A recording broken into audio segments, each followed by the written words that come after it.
Hey guys, let's talk about the endurance WOD for Saturday, July 18th, 2020. Back in the gym, but we're still going to spend a little bit of time outside. I want to make as many of these eWOD movements, outside specific movements, as I can so that we spend a little bit more time in the open air. However, this WOD today will be a little bit of a dual thing where we're outside a little bit and then we're back inside, but we're going to try to stay away from each other as best we can while we continue to socially distance, okay? So here's what we got. We got a series. I know we ran a couple miles yesterday, but what we have today is shorter sprints, each consisting of 200 meters. So we'll say 3, 2, 1, go, and you're going to run out that way to the 100-meter line and back for a 200-meter run, and then get used to that idea because it'll keep coming up throughout the WOD. All right, so 200-meter run, you're going to come back, you're going to do 70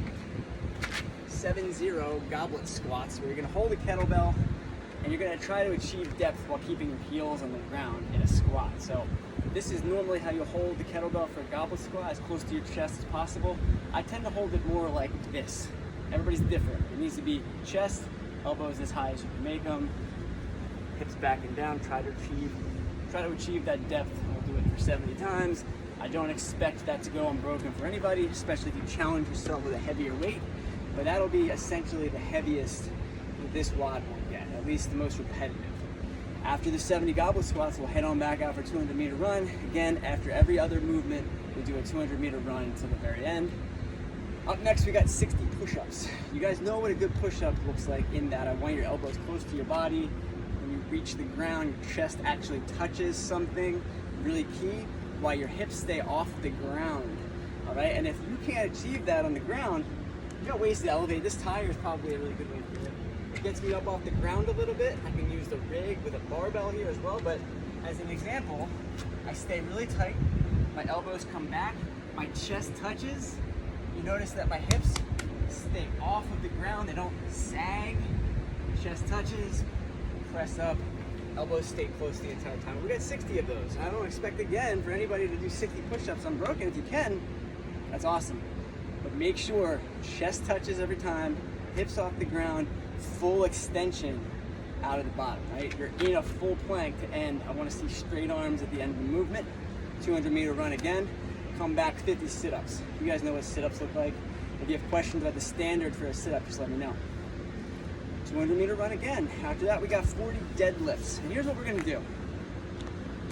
If you're going to do this WOD from home, please use whatever you got to do deadlifts. And I'd say as challenging as you can make it.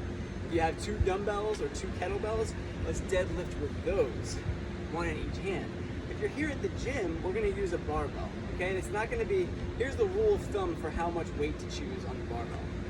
Nothing heavier than you can also go overhead with. And I'll explain why I'm saying that in a minute. But just assume there are plates on this barbell. You want to keep the back nice and straight, hips back.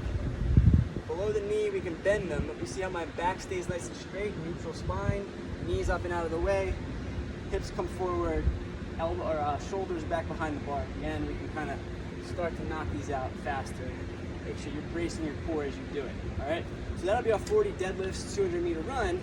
And the reason I say don't put anything on the bar that you can't also put over your head is because when you get back, we'll then do 30 push presses.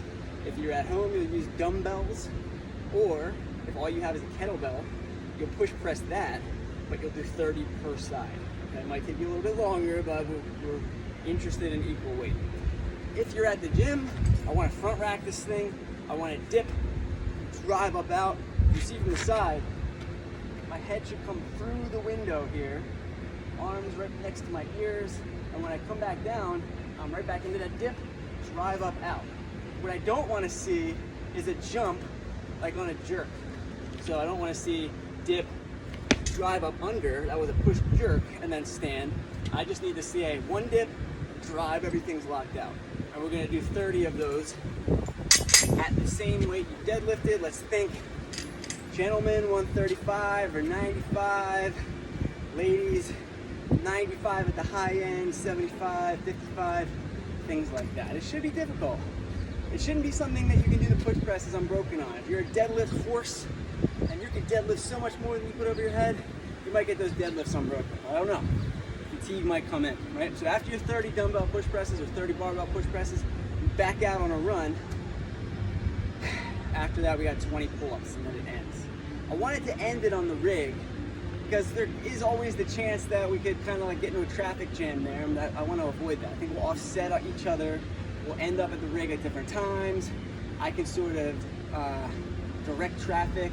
You go to this part of the bar, you go to this part of the bar, and we'll make sure everything gets clean afterwards. With 20 pull-ups, not a crazy amount. We did 6 in the WOD the other day per round.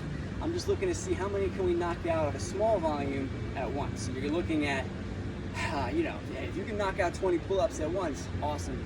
That's the kind of thing I'm looking for. But I want to keep it in as few sets as possible. Now, if you're at home, you don't have access to a pull-up bar. Guess what we're doing? Picking up the same thing that we did with the push press, or the push overhead, or the deadlifts, and either with double or with 1 per side, or 20 per side, we're doing bent over rows. Pull the thing back, right? Elbow at side, my back's not hunched over, straight, touches the chest, arm gets straight. 20 of those, either per side or double. It does not end on a run, it ends on the pulls, all right? So that way we don't have to use the rig and then get back outside again. All right, guys, if you have any questions at all, let me know. Hopefully it's a nice day and we can run outside. Otherwise, we'll have to do some more rowing. And we're just got done doing some rowing yesterday. All right, guys.